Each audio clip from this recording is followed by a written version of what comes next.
Bonsoir à tous et bonsoir Adrien Candiard. Merci de nous rejoindre ce soir pour parler d'un roman. Votre premier roman, si je ne me trompe. Maman voudrait... publié au moins. Oui. Maman... Alors on va en reparler. Maman voudrait que je croie en Dieu, publié aux éditions du Cerf, avec une très belle couverture.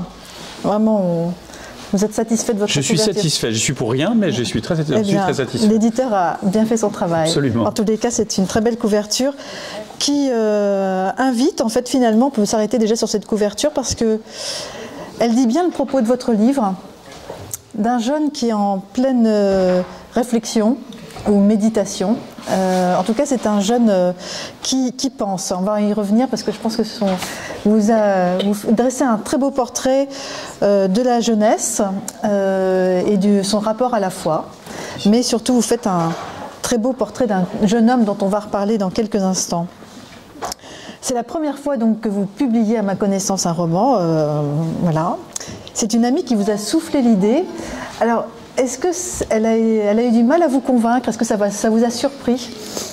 Alors, d'abord, c'est toujours un plaisir d'être ici. Un grand merci à vous tous dans cette librairie qui est un peu la famille, pas seulement parce que j'ai de la famille qui est là, mais aussi parce que, de fait, je l'ai beaucoup fréquentée avant même de la fréquenter comme auteur. Et donc, de fait, c'est vrai que c'est le premier roman publié. Après, toute personne qui écrit a toujours envie d'écrire des romans, et puis, qui ne méritent pas forcément d'être lus. Et c'est effectivement une amie qui m'a contacté, qui bosse dans l'édition, pas au Cerf, et qui m'a dit, en fait, on a besoin d'auteurs pour les ados. Est-ce que ça ne te dirait pas d'écrire pour les adolescents? On a besoin d'auteurs et peut-être que tu pourrais faire quelque chose. Par exemple, me souffle-t-elle, un conte philosophique. Et je me suis dit, quand elle m'a dit ça, je me suis dit, mais surtout pas. Pour une raison très simple, c'est que je donne pas mal de conférences en France et souvent, à la fin des conférences, j'ai des mamans ou des grands-mères qui viennent me voir et qui me disent: j'aimerais bien que mes enfants, mes petits-enfants vous connaissent. Ce qui est très gentil. Derrière cette déclaration, j'entends souvent une espèce de pression. C'est souvent des mamans ou des grands-mères, c'est rarement des papas ou des grands-pères. Mais j'entends de leur part une pression qu'ils se mettent d'abord à eux-mêmes en se disant pour être une bonne mère, il faut que je transmette la foi. D'abord parce que c'est quelque chose d'important en général pour ces personnes, mais aussi parce que ça correspond à l'image qu'ils se donnent de leur responsabilité. Et ils se mettent en général une très forte pression. Et cette pression-là, en général, les enfants la sentent. Ils sont très bons pour sentir ce genre de truc. Ils la sentent, ils se la prennent eux-mêmes, ils voient qu'on leur met la pression. Et en général, ils n'aiment pas, notamment à l'adolescence.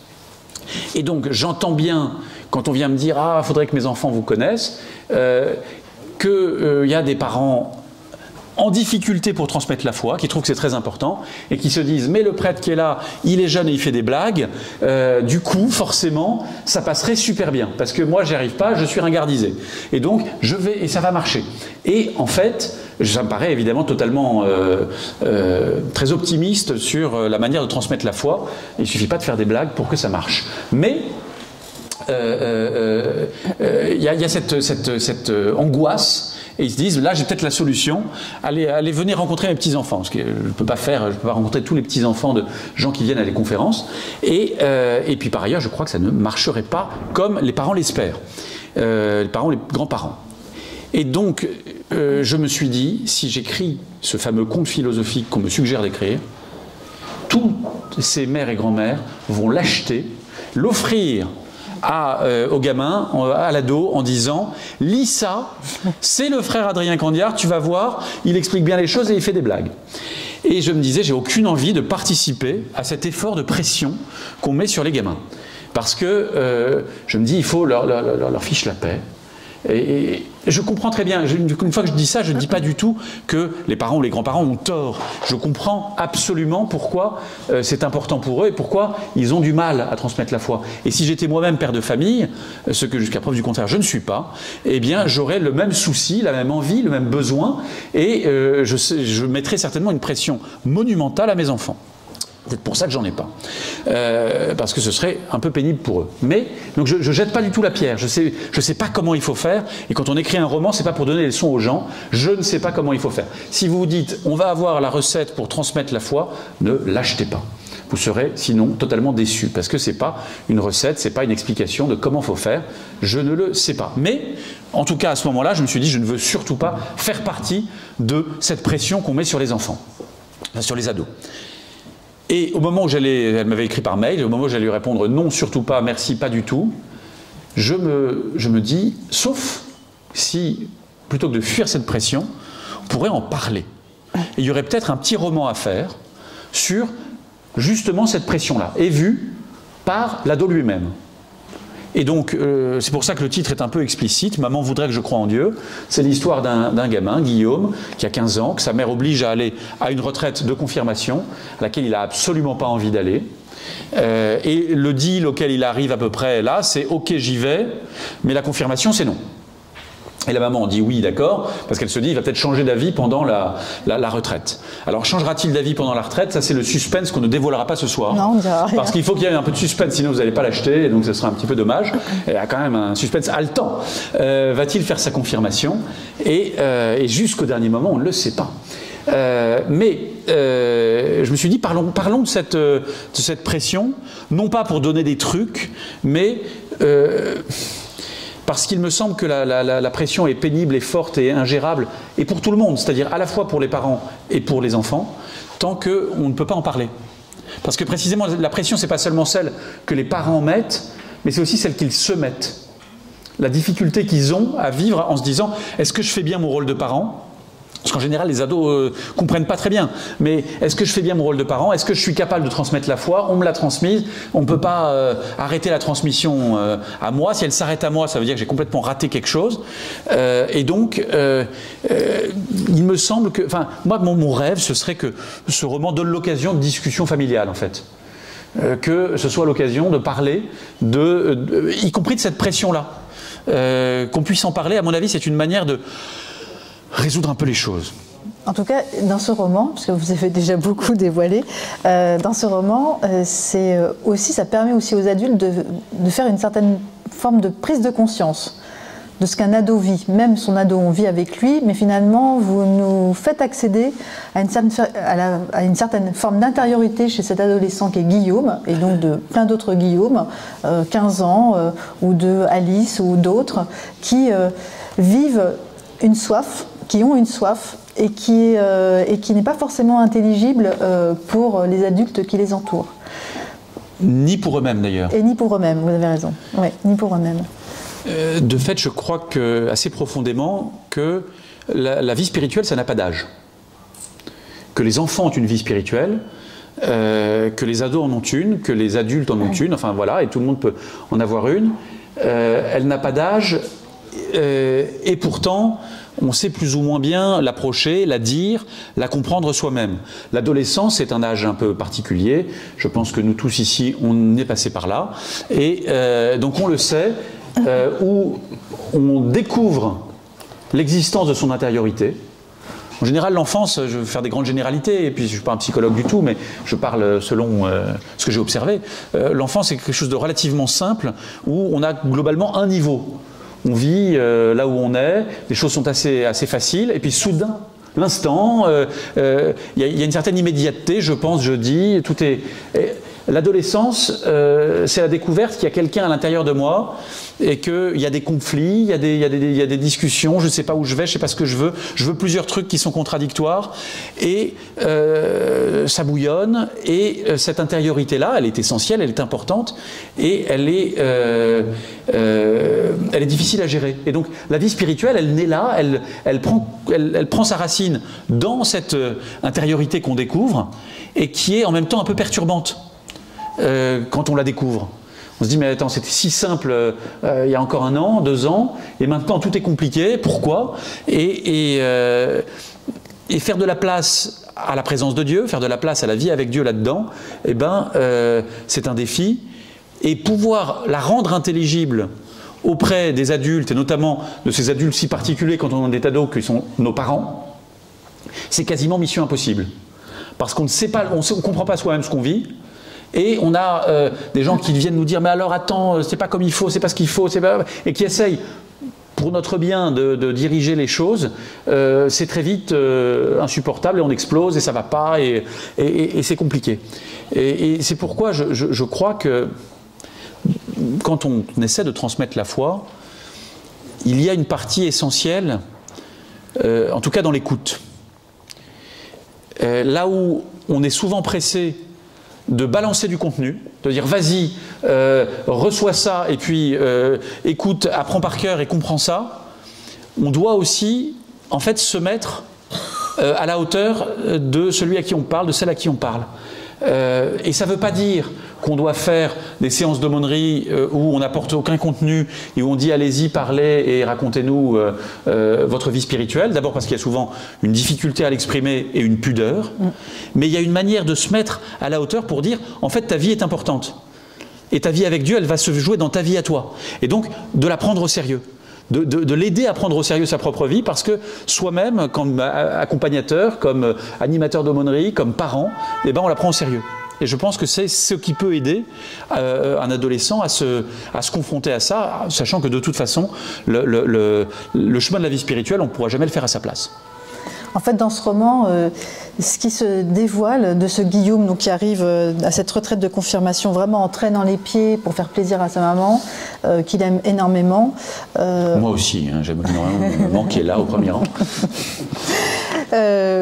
En fait, c'est un jeune homme très classique, lambda, comme il y en a des milliers, et qui surtout découvre en fait qu'il doit poser un geste, prendre une décision à laquelle il n'a pas envie d'être forcé de prendre cette décision.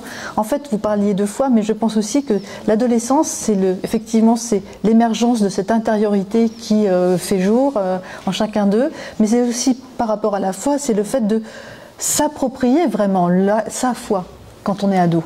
Absolument. La foi, au début du roman, pour Guillaume, il n'est pas contre d'ailleurs, il n'est pas hostile, il n'est pas, mais il n'est pas pour non plus, parce qu'il y a un truc qui est faussé, qui est que toute la question de la foi est prise dans un bras de fer, dans le bras de fer classique de l'adolescence, là en l'occurrence avec sa maman, puisque le papa est parti, mais il est dans un bras de fer avec sa mère, et il ne veut pas céder. Et puis c'est aussi la foi de sa mère. C'est la foi de sa mère qui est très importante, qui l'admire d'ailleurs d'une certaine façon. Oui, oui. Il voit bien que c'est quelque chose de très important pour elle et que ça fait partie de ce qu'il aime chez elle, mais c'est sa mère. Et c'est sa foi, c'est sa vie à elle, c'est pas la sienne à lui. Et donc dans ce bras de fer, il est normal, il est même très sain qu'il ne cède pas. Il n'est pas là pour dire ok très bien merci et d'être un petit garçon sage qui fait comme maman a dit. Et ce qu'il va découvrir au cours de cette retraite, de ce week-end, eh bien, c'est qu'au fond, dans sa vie de foi, ce bras de fer, c'est pas l'important. Que ça se joue pas là, que ça se joue dans son propre rapport compliqué avec Dieu. Parce que tous les rapports avec Dieu sont toujours compliqués, c'est jamais évident, simple, de ça. Mais c'est là que se joue la vraie question. Et que la question de ça fait plaisir à maman ou pas, etc., est tout à fait secondaire. Et que ça vient plutôt, en l'occurrence, parasiter les choses, même si on lui a transmis, heureusement, mais que c'est pas ça. Que la vie de la foi, c'est pas ça. Voilà, et sa vie est tout court, c'est pas ça. En fait, au fur et à mesure du roman, que vous découvrirez, en fait, il passe de la foi de sa mère à ses priorités à lui qui sont pas du tout celles de la foi, mais celles de ses amitiés, de ses rapports avec les autres, de ses copains, de l'altérité aussi. Il y a une forme de radicalité chez Guillaume qui émerge en fait. Il se découvre lui-même cette occasion, cette expérience qu'il est en train de vivre, en fait, le met à nu quelque part, ce qui génère chez lui à la fois de l'angoisse. Il y a beaucoup de sentiments très contrastés frère qui se joue en Guillaume. Oui, mais je crois que l'adolescence est un temps aussi évidemment pour ça. Parce que oui, juste ce que vous appelez pudiquement l'altérité, c'est les filles. Oui, mais aussi, voilà. Oui, mais avec ses copains avec qui il y a des... Mais oui, tout à fait. Mais il y a les questions de l'amitié, il y a les questions de rivalité aussi, et ça va souvent. Aussi, et de virilité, justement. Qu'est-ce que c'est que... Le match de foot est très intéressant. Oui, qu'est-ce que c'est qu'être un homme, qu'est-ce que c'est qu'être un vrai, comment s'affirmer, comment montrer... Et disons que l'adolescence est un moment où on a besoin, on cherche un nouveau rôle, enfin, différents nouveaux rôles, et on a beaucoup de place à trouver, non seulement dans la famille où on sent bien que les rôles anciens sont plus les bons, mais aussi dans son parcours scolaire, mais aussi par rapport à ses pairs, aux copains, où c'est rarement donné. Parfois, heureusement, tout n'est pas difficile, hostile et tout ça, mais le monde est souvent perçu, en tout cas, comme hostile. J'ai déjà vu ça au Caire, à la paroisse de la paroisse francophone dont je m'occupe. Tous les gamins sont ultra gentils, sympathiques et tout ça. Et quand on les met ensemble, les ados, il m'a fallu un peu de temps pour percevoir combien le groupe était pour eux fait de hiérarchies invisibles complexes et trouver sa place.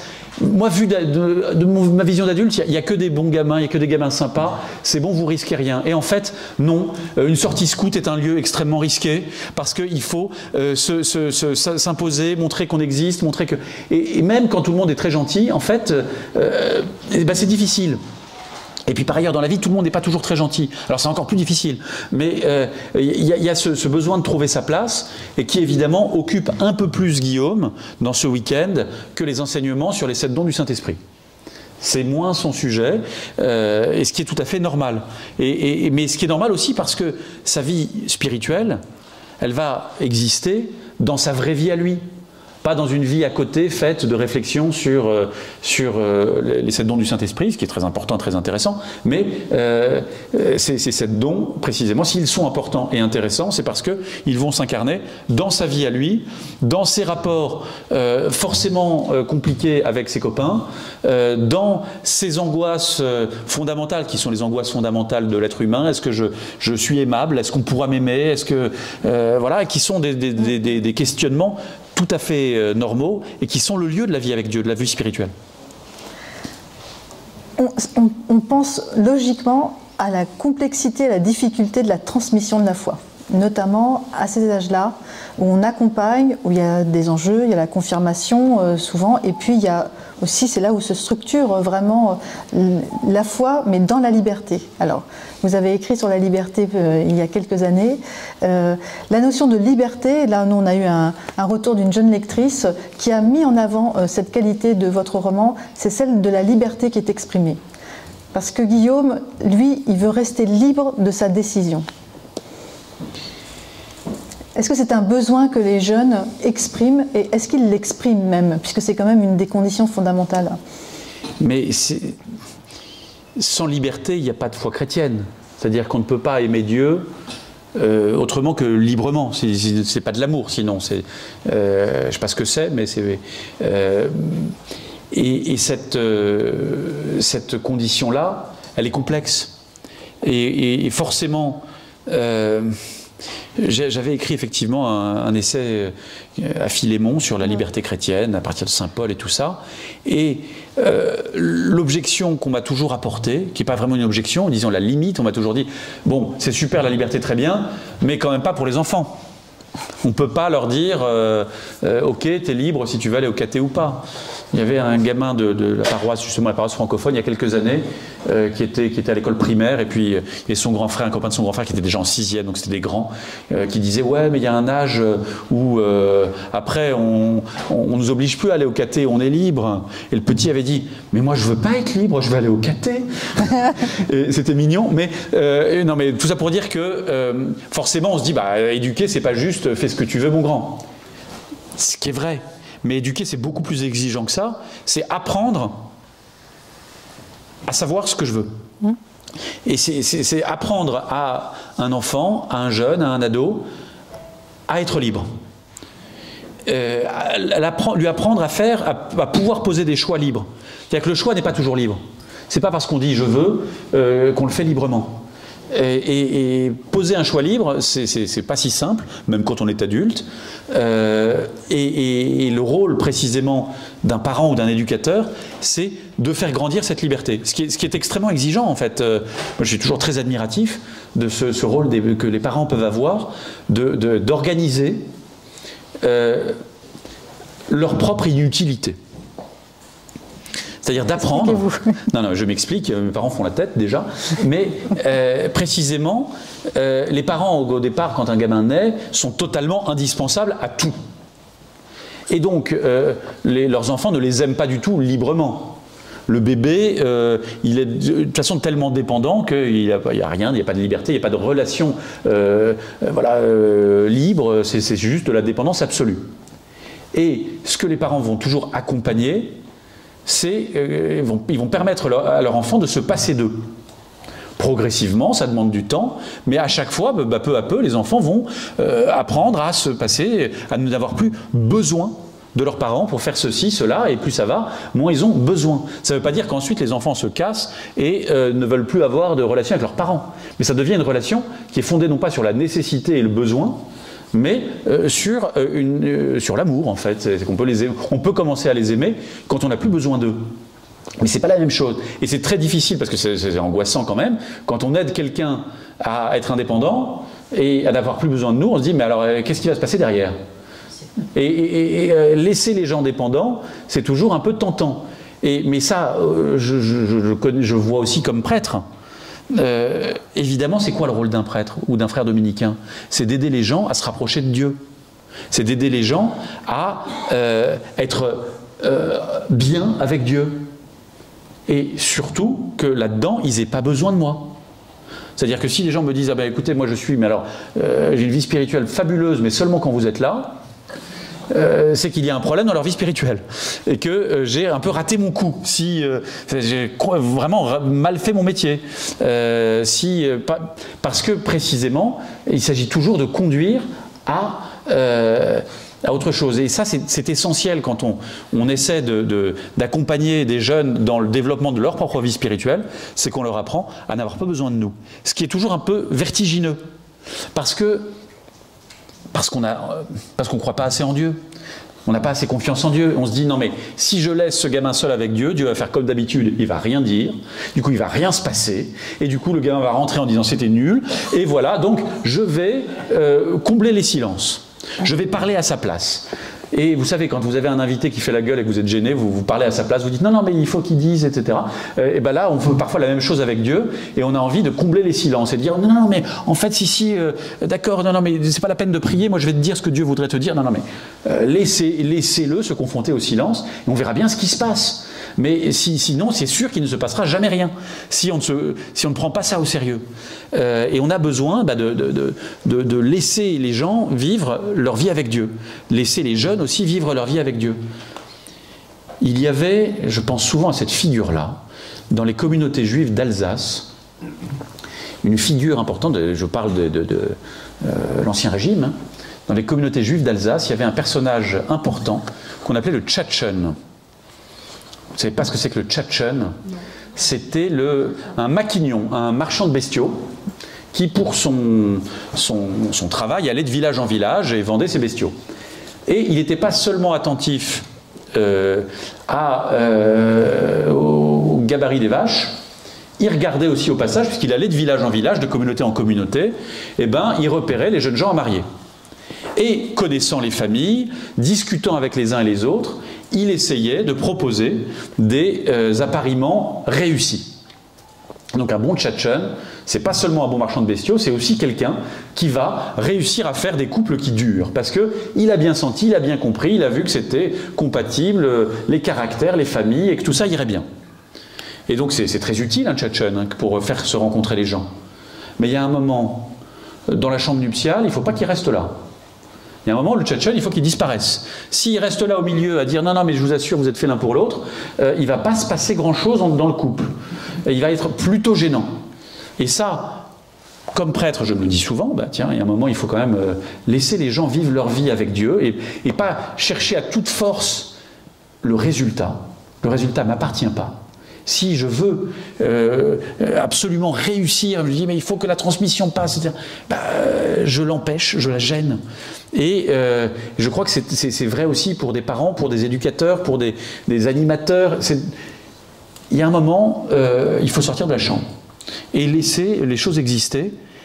De toute façon, on n'est jamais comptable du résultat parce que le résultat ne dépend pas de nous. Et cette pression que les parents peuvent se mettre en se disant il faut absolument que je réussisse à transmettre la foi, ça ne nous appartient pas. Ce rôle-là de la transmission, il consiste à donner des outils, à donner de la liberté et à laisser ensuite les jeunes vivre ce qu'ils veulent vivre avec ça. Et se servir ou non du superbe outillage qu'on leur a donné. Alors justement, est-ce que le mot transmission est un bon mot? Est-ce que pour un jeune, recevoir ce mot n'est pas source d'injonction quelque part? Alors, les choses sont toujours complexes parce que ce qu'on fait, ce qu'on transmet, ce qu'on propose compte. Et Guillaume, dans son parcours à lui, cette pression maternelle, même si lui la perçoit assez négativement, elle n'est pas que négative en vrai. Oui, oui. Elle compte, elle lui a donné des choses et des éléments qui vont lui permettre d'avancer à sa manière. Mais il y a on reçoit heureusement réellement des gens. C'est pas juste entre Dieu et moi. Bien sûr qu'on reçoit ce que les gens nous donnent. La question c'est ce qu'on en fait, comment on le. Mais donc il y a de la transmission. Elle existe, elle est réelle, il ne faut pas la prendre de haut en disant mais ça c'est que de la religiosité secondaire, il n'y a que la vie mystique qui compte. Non, la vie mystique elle passe aussi par le fait qu'une grand-mère emmène ses petits-enfants à la messe en leur disant tu sais, ça c'est Jésus, pour moi ça compte beaucoup, Jésus il nous aime, enfin des petites choses que des grand-mères peuvent dire, c'est super, et ben voilà, il y a de la transmission là-dedans parce que on se parle en fait d'être humain à être humain et on dit quelque chose de Dieu. Et donc le fait de se passer la foi est réelle, mais en même temps la transmission de la foi c'est transmettre quelque chose qu'on ne possède pas, et c'est là que c'est difficile. Le buffet de grand-mère vous pouvez le transmettre parce que vous le possédez, mais la foi c'est pas un truc qu'on a, c'est-à-dire toujours un peu mystérieux, on vit avec ça et on s'en nourrit, mais on ne l'a pas comme un truc qu'on peut passer, on ne sait pas pourquoi on l'a vraiment. C'est quelque chose qui évolue dans notre vie, heureusement, qui grandit avec nous, qui connaît ses temps forts et ses temps faibles, et se dire il faut transmettre ça comme un bien figé, c'est en fait adopter une fausse perspective sur ce qu'est notre propre vie de foi. C'est peut-être ça aussi qui peut contrarier les jeunes, c'est-à-dire dans cette je t'impose. On ne peut pas, on ne transmet rien si ce n'est une certitude, une foi personnelle. Sa foi personnelle, c'est difficile de transmettre ça à un autre. Le passage de relais n'est pas si évident que ça. Bien sûr, puisque par définition, c'est personnel. Et oui, c'est personnel. Et c'est là où ça se confronte à l'âge de l'adolescence à une grande interrogation. D'où la difficulté à cet âge-là. Et de l'importance, donc la vigilance. C'est ce que vous notez, vous, dans votre expérience, notamment de l'aumônier scout. Vous l'avez déjà évoqué. Cette exigence quand même par rapport à la foi, c'est pas parce que ils n'attendent pas forcément qu'on leur impose quelque chose, mais en même temps ils ont besoin d'être nourris.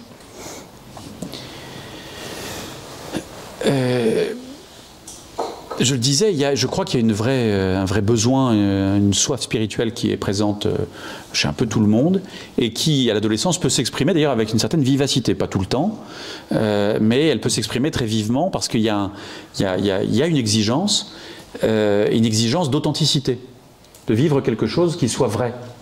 Et beaucoup d'adolescents peuvent se dire, si c'est juste ce que j'ai reçu de mes parents, bah, c'est pas très vrai parce que c'est pas vraiment moi.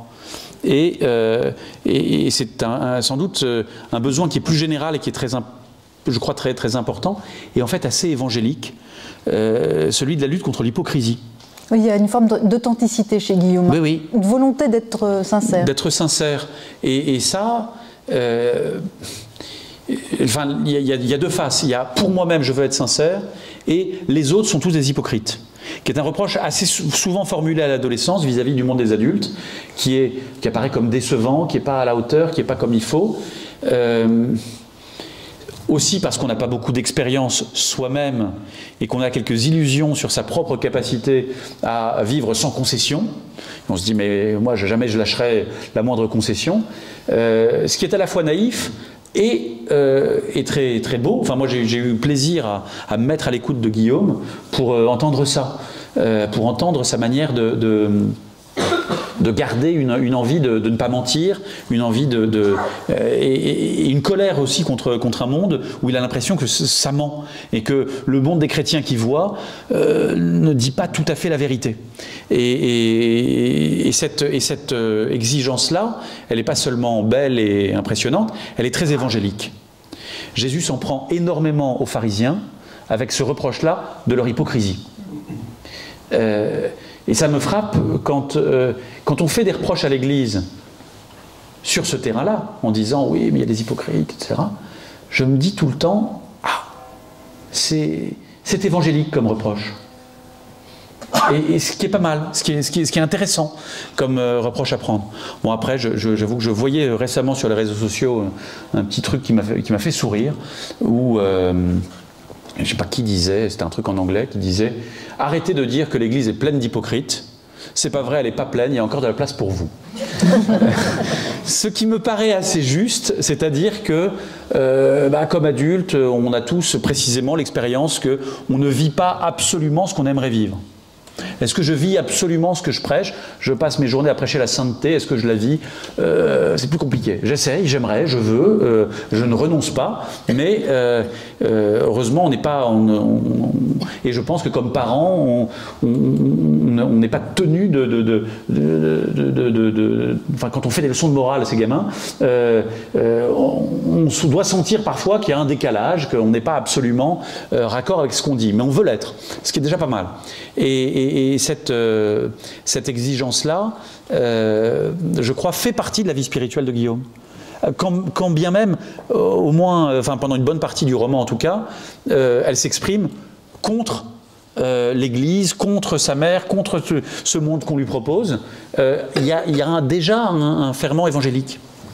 Et puis il y a la fragilité, qui est aussi le propre aussi de l'adolescence, des doutes, du manque de confiance en soi.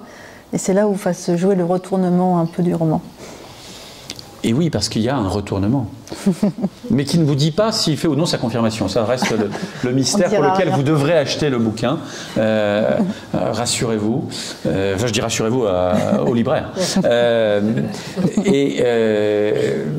Mais il va y avoir effectivement, je divulgage, comme disent les Québécois, mais je ne dis pas jusqu'au bout, mais il va vivre une expérience de foi. Il va vivre une expérience de foi qui, comme toute expérience de Dieu, est à la fois très... c'est une rupture par rapport à tout ce qui précède, c'est une surprise pour lui, il ne s'y attend pas, ce n'est pas quelque chose qu'il pouvait imaginer, prévoir, et donc ça a l'air d'être tout à fait différent de tout ce qui précède. Et plusieurs lecteurs m'ont dit, mais là il y a un moment... on est passé à autre chose, là, qu'est-ce qui se passe? On vit ça à hauteur de Guillaume, hein, c'est à sa hauteur, et de fait, il y a une rupture. Parce que l'expérience de Dieu, elle est toujours une rupture, c'est jamais le résultat du fait que j'ai été bien sage, que j'ai bien fait ce qu'il fallait, et pouf, et du coup Dieu vient me remercier en me disant coucou. Non, c'est toujours une surprise et quelque chose qui bouleverse. Et quand je dis expérience de Dieu, je ne parlerai pas de conversion pour ce qu'il vit, non. Parce que d'abord il n'a pas changé radicalement, il reste la même personne, ce qui lui fait un peu peur au départ. Il se dit mais ça reste le même gars qui s'intéresse au même truc, qui s'ennuie au même truc, enfin ça reste la même personne, qui n'a pas radicalement changé, et puis il a fait une expérience de la présence de Dieu. J'espère qu'il en fera d'autres dans sa vie, je le lui souhaite. Mais vous ferez peut-être une suite alors. On verra bien. Je le lui souhaite en tout cas. Mais alors oui, je disais, il y a une rupture, mais il y a aussi une continuité. qu'il ne sent pas nécessairement, mais tout ce qui précède, et notamment même sa colère, même ça, parce qu'il est un peu vénère quand même ce garçon, un petit peu énervé, il n'est pas révolté, il ne faut pas exagérer, il ne faut pas donner une ampleur trop politique à tout ça, mais non, il est quand même en colère, et cette colère-là, et ce qu'il a reçu, et l'ensemble, et sa comparaison avec ses camarades, et tout cet ensemble-là, le conduit aussi à ce moment où Dieu passe dans sa vie. Et je dirais même aussi vous avez prononcé le mot de faiblesse, effectivement il y a un moment où la colère est trop forte en fait, et il ne sait pas comment en sortir.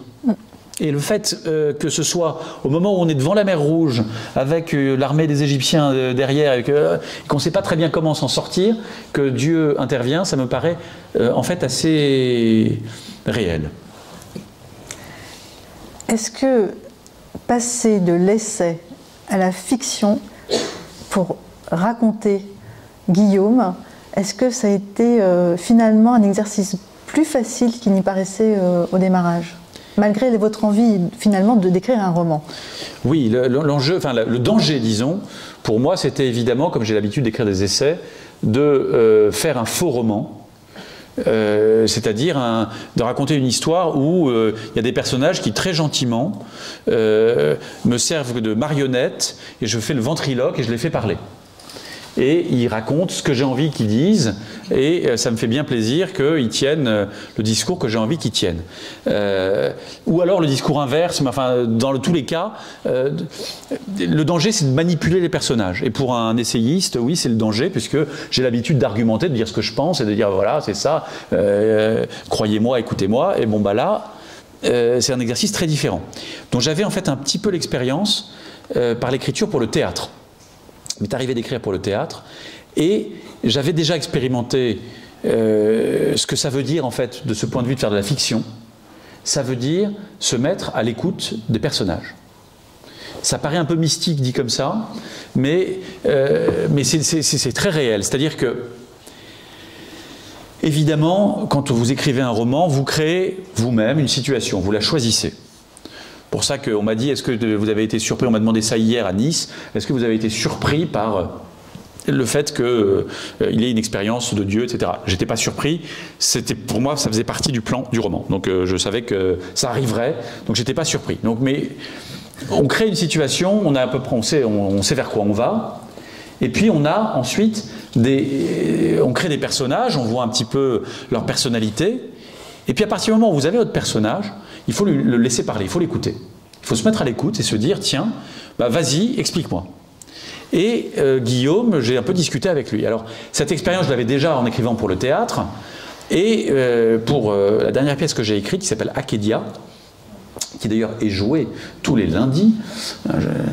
J'ai vu un journaliste du Monde ce midi qui m'a dit, est-ce qu'on aura un jour la chance de pouvoir voir Akedia au théâtre? Je dis, bah, c'est joué depuis 4 ans. Hein. Voilà, tous les lundis, depuis 4 ans. Il m'a dit, ah bon, mince. Voilà, il s'est senti un peu idiot. Bref. Non, tout ça pour dire, cette pièce-là, dans cette pièce-là, j'ai fait parler le diable. Et puis il n'y a que dire que lui qui parle, c'est une discussion entre un moine et le diable. Le moine on ne l'entend pas beaucoup, heureusement, parce que c'est un personnage très ennuyeux, et le diable est beaucoup plus rigolo, comme personnage. Hein. Et donc, pour écrire Akedia, j'ai précisément laissé parler le diable. Je me suis empêché de le censurer, j'avais tout le temps envie de le censurer. Je me disais, non mais là, ça va un peu trop loin, non mais là, ça va choquer les gens, mais là, ça va... est-ce qu'on peut dire ça? Et puis parfois, parce que je ne savais pas ce qu'on pourrait lui répondre. Je me disais, non mais il faut y aller, sinon on ne fait pas du théâtre. Il faut que ce personnage puisse dire tout ce qu'il a à dire. Et il avait plein de choses à dire. Et je crois que le seul intérêt de cette pièce, c'est que, précisément, le diable dit... Enfin, moi, j'ai essayé de ne pas le censurer, de ne pas l'empêcher de parler. Alors, je me suis dit, si je laissais parler le diable, je pense que je peux laisser parler un ado de 15 ans. Ce sera moins dangereux. Parfois je me disais, oh, t'y vas un peu fort quand même Guillaume, t'exagères, parce que je sais bien que ce roman c'est pas les ados qui vont l'acheter, c'est leurs parents ou leurs grands-parents qui vont leur offrir. Et donc, je me disais, est-ce que ça ne va pas choquer quand même la personne qui tient le portefeuille? Est-ce que c'est un bon plan? Mais il faut en acheter 2 pour que... Ah oui, voilà, en plus, voilà. C'est ça, exactement. Mais je me suis dit, si les parents ou les grands-parents sont choqués par ce que dit Guillaume, ça va être un petit peu problématique. Mais je me suis dit, bah, on va le laisser parler, et puis c'est pas grave. D'autant plus que c'est un bon gars. Oui, il est un peu en colère, mais fondamentalement, c'est un très bon garçon, comme le sont la plupart des gens. Mais oui, il est attachant. Ouais. Et donc on peut bien le laisser parler, même si, voilà, c'est ma 3e librairie. J'étais à Saint-Étienne il y a 2 jours, et c'était pas la libraire qui m'a fait parler à Saint-Étienne, mais une lectrice qui était elle-même grand-mère et qui a été quand même, qui m'a dit, mais il y a un moment, il dit, une éducation catholique, c'est d'abord une éducation à l'ennui. Oh ben quand même. Et elle se sentait un petit peu remuée par ça. J'ai dit bah oui, il le pense vraiment. Pourquoi? Qu'est-ce que ça veut dire pour lui? Ça veut dire que il peut bien écouter un topo auquel il comprend rien, parce que c'est pas grave. Il a l'habitude. Et comme tous les gamins qui sont là à cette retraite de confirmation, ils ont l'habitude d'écouter des trucs auxquels ils comprennent rien, tout en n'ayant l'air neutre, voire intéressé. Ils ont développé ça pendant des homélies, pendant des trucs, ils ont l'habitude. Alors, mon interlocutrice à Saint-Étienne était un petit peu choquée quand même. Elle disait oui, non, mais je ne suis pas d'accord, je ne crois pas. J'ai dit bon, on va faire un test. Qui, demandai-je à la salle qui était assez fournie, assez nombreuse à Saint-Étienne, et je leur dis est-ce qu'il y en a parmi vous qui n'ont jamais dormi pendant une homélie? Personne n'a levé la main. Donc, je dis, bah voilà, enfin, bon, c'est pas grave, sauf quand c'est moi qui prêche, mais que les anciens paroissiens qui sont là sachent que j'ai tout vu.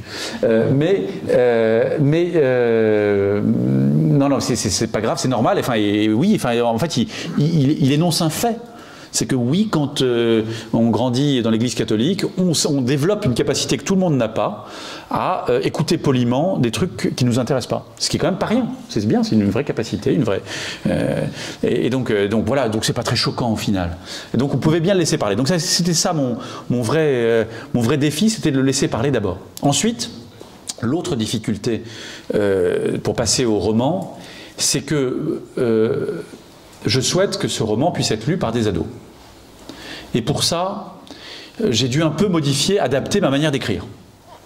Je me suis dit, il faut quand même que ça puisse être lu par des ados, et donc pour ça, que l'écriture ne soit pas trop exigeante, qu'on n'apparte pas dans des jeux littéraires qui m'amuseraient certainement, qui pourraient amuser les parents qui l'achètent, mais qui risquent de perdre le jeune lecteur.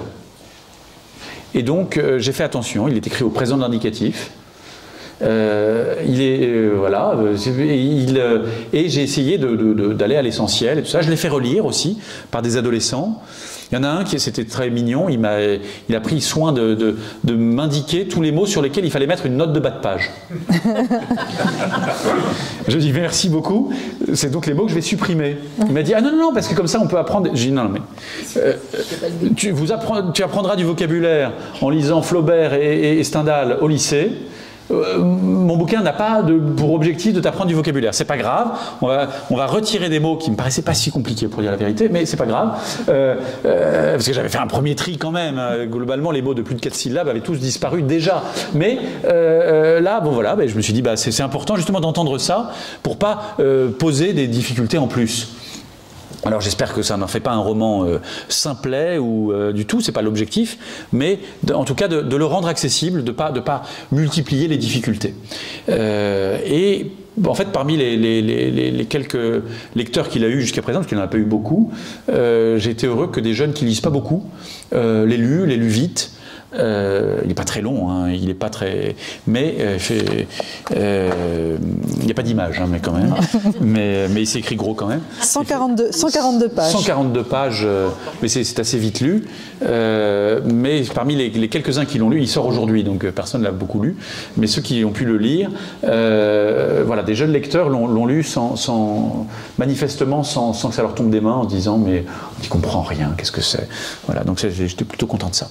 En tous les cas, je peux fournir le témoignage d'une jeune lectrice, fille d'une de nos collègues, qui l'a lu avec beaucoup d'intérêt et qui, voilà, une vraie ado, hein, l'âge de Guillaume, et qui a dit ça l'avait beaucoup intéressée et surtout très touchés par la vérité du texte, avec le questionnement notamment sur la liberté, sur des thèmes qui parlent aux jeunes. En tous les cas, vous avez bien réussi à toucher une jeune lectrice qui ne vous connaissait pas, en tous les cas, et qu'elle retournerait peut-être à la procure pour regarder les livres de plus près. Voilà. Mais pour ce faire, j'ai pas tenté, en tout cas du tout, de parler jeune. Non, c'est Guillaume qui parle. Hein. C'est Guillaume qui parle, oui, mais en fait, Guillaume n'écrirait pas comme ça. Oui. J'ai pas essayé de singer, il n'y a pas de vocabulaire qui fasse jeune, parce que de toute façon, le temps que ce soit imprimé, ce serait déjà périmé. Je dirais même d'ailleurs, le temps que ça arrive jusqu'à moi, le temps que j'assimile le vocabulaire en question, c'est déjà ringard. Même le mot ringard est ringard, personne ne dit ça.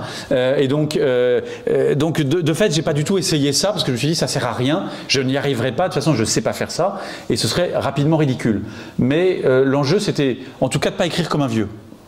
C'est-à-dire d'avoir un niveau d'écriture assez neutre pour que un adolescent ne dise pas « Ah bah oui, c'est écrit par mon pote », mais qu'il ne se dise pas non plus « Non mais jamais on parlerait comme ça ». L'idée, c'est d'arriver à un niveau un peu de neutralité de ce point de vue. C'est réussi. Merci. Enfin, ça, là, pour le coup, c'est les ados qui peuvent le savoir.